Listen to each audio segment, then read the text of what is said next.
Welcome to Andrew Broussard Watercolors. Today is a quick skateboard video. This is part 2 of the Waterborne Adapter series. Particularly, this is talking about the Waterborne rear rail adapter. So, just a little disclaimer, I'm not like given anything for making this video. I have talked to the company in the past, and they've sent me stickers and a t-shirt and stuff like that. They have really awesome customer service. I know that's not possible for all companies to do, but every time I've reached out to them, they've always responded back. So I just wanted to mention that. And this series is slowly building up to experimenting with the Waterborne adapter on different boards. So on this, I have a traditional kingpin parish truck, and the rear adapter, what it does is it brings the board as a riser in line with the front Waterborne adapter. It's sold separately or in a set. You can find it on Amazon or on their website. I'll put those links down below. And I think by itself it might be $30. And I think as a set with the front one it might be between $70 to $80. So it's a really good deal. Anyway, so just a little bit more about this. What it does is it brings it in line height-wise with your front adapter rather than just putting risers underneath. And in addition to that, it has these 2 sets of bushings on, I guess, what you would call a kingpin. This kind of deadens the swivel movement of this rear truck, but allows a left to right movement. On my art desk, I can't really push to get that movement to take place, so you kind of just have to, I guess, trust me on that. But it allows that dip down and dips to the right.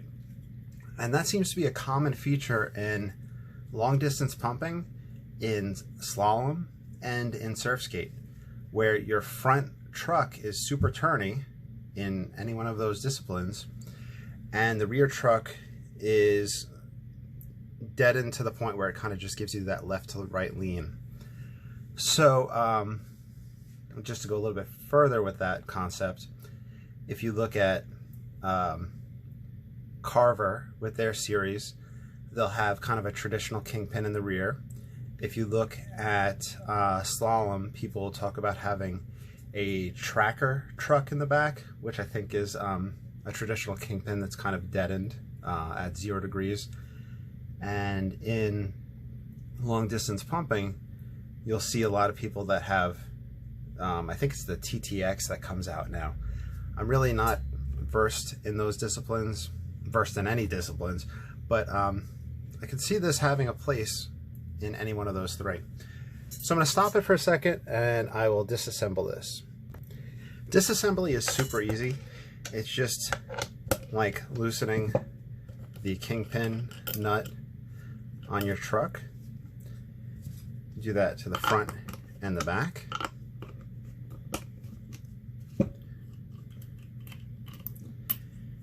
And it slides off just like that. And here we have how you would mount it to the bottom of the board. So if my board was here, it would mount through those. And it looks like this longer slit is just a simpler way of accommodating old school and new school patterns.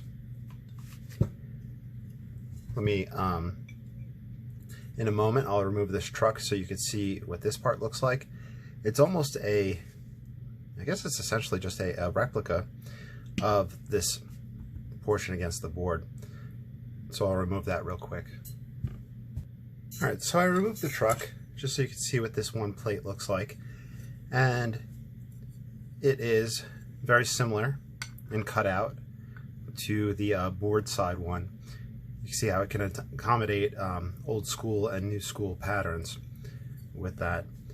And I had seen somebody had asked just randomly which way this plate goes on, and if it took me a little bit to figure it out, but once you kind of just sit this guy on, you'll see it sits better on the flush side. So the flush side would go up, and then if you put it with these lined up, the same cutouts, it sits flush with that cut. If I switch it around, it does not. However, I think I had rode with it on this, and I don't know if there's any difference. So hopefully Waterborne can chime in on that. But really easy to put together. Like I had said, if we're going to be in this fashion, let's say this is the rear, traditional kingpin. I want it to sit on the flat side, and then from there I would just start putting it together. Now, it is a little bit difficult piecing together stuff underneath the camera with, you know, my hands and just trying to keep things organized. But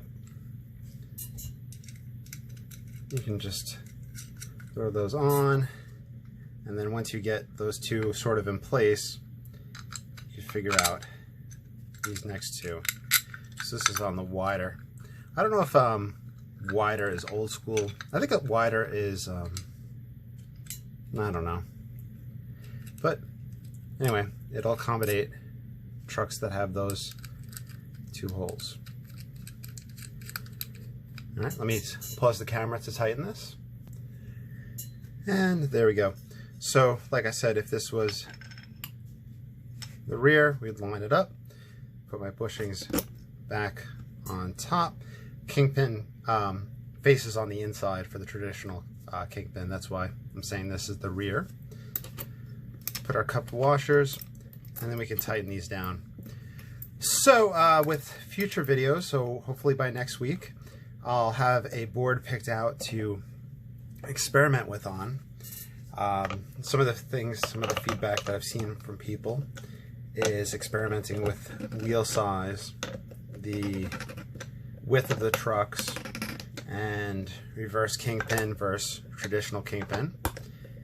I'm also thinking of experimenting with just the rear rail adapter and maybe having a slalom type truck up front or a long distance pump type truck up front, and also experiment with the Waterborne as a long distance front adapter.